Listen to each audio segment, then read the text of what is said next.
नमस्कार दोस्तों, tax pro Pradeep YouTube channel की एक और नई वीडियो में आप सभी का स्वागत है।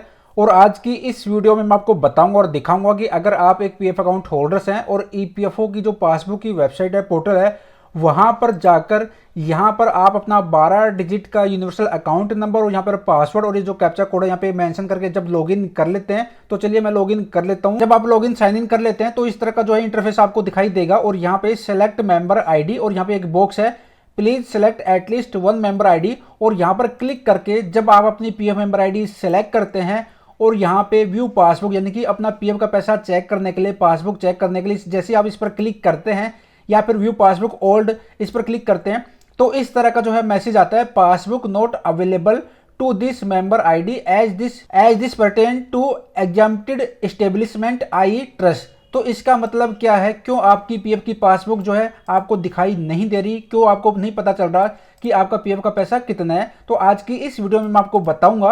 वीडियो में आगे बढ़े उससे पहले छोटी सी आपसे रिक्वेस्ट है, अगर आप भी इस तरह की हेल्पफुल नॉलेज वीडियो पाना चाहते हैं, चैनल पर पहली बार वीडियो देख रहे हैं तो चैनल को सब्सक्राइब करना बिल्कुल भी ना भूलें, क्योंकि आगे भी हम इस तरह की हेल्पफुल नॉलेज वीडियो आपके लिए लेके आएंगे। तो चलिए अब वीडियो में आगे बढ़ते हैं। तो दोस्तों, अगर आप भी अपना पीएफ बैलेंस चेक करने के लिए या फिर पासबुक चेक करने के लिए क्लिक करते हैं तो यहाँ पे इस तरह का एरर मैसेज आता है, passbook not available to this member as this pertain to exempted establishment I trust, इस तरह का मैसेज आता है। तो इसका मतलब ये है कि आप जिस कंपनी में काम कर रहे हैं, जिस नियोक्ता के पास काम कर रहे हैं, वो ईपीएफओ से छूट प्राप्त संस्था यानी कि वो एक ट्रस्ट है। उन्होंने जो है अपने जो कर्मचारी हैं, उनके जो एम्प्लॉय हैं, उनका पीएफ का पैसा वो खुद ही मैनेज करते हैं। ईपीएफओ के पास जो है पीएफ का पैसा जमा नहीं होता।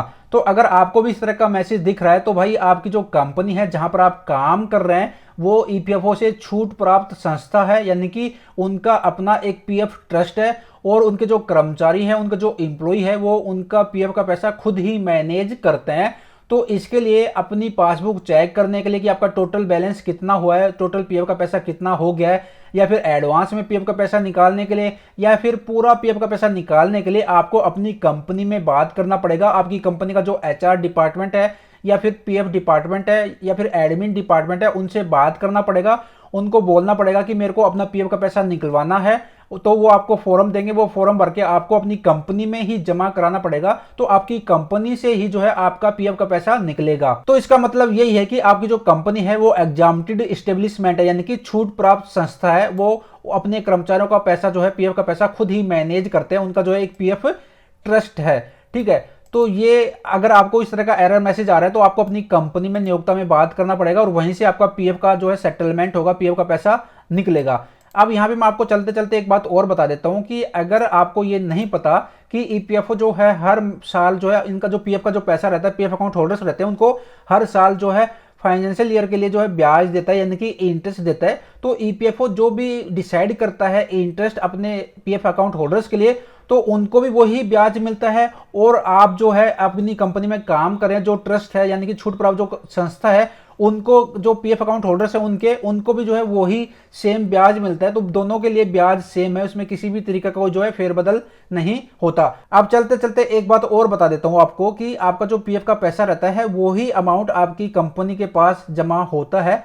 पेंशन का पैसा जो रहता है, यानी कि ये वाली जो अमाउंट रहती है, पेंशन अंशदान, पेंशन कंट्रीब्यूशन, ये ईपीएफओ के पास जमा होता है और इसको आप ऑनलाइन जो है फॉर्म 10C अप्लाई करके विड्रॉ कर सकते हो। जब आप कंपनी छोड़ोगे, 2 महीने कंप्लीट हो जाएंगे तब। तो अगर आप किसी कंपनी में काम कर रहे हैं, वो छूट प्राप्त संस्था है, तो आप ऑनलाइन पीएफ क्लेम की जो है फैसिलिटी नहीं ले सकते, आपको अपनी कंपनी में ही बात करना पड़ेगा। तो इसका मतलब यही है। आशा करता हूं आपको पता चल गया होगा, आपको समझ में आ गया होगा इसके बारे में। ये जानकारी, ये इन्फॉर्मेशन आपको कैसी लगी, कमेंट बॉक्स में कमेंट करके अपनी राय, अपना फीडबैक जरूर देना। और इस तरह की हेल्पफुल नॉलेज वीडियो पाना चाहते हैं, चैनल पर नए हैं तो चैनल को सब्सक्राइब करके हमें सपोर्ट कर सकते हो। मिलते हैं एक और इस तरह की हेल्पफुल नॉलेज वीडियो के साथ।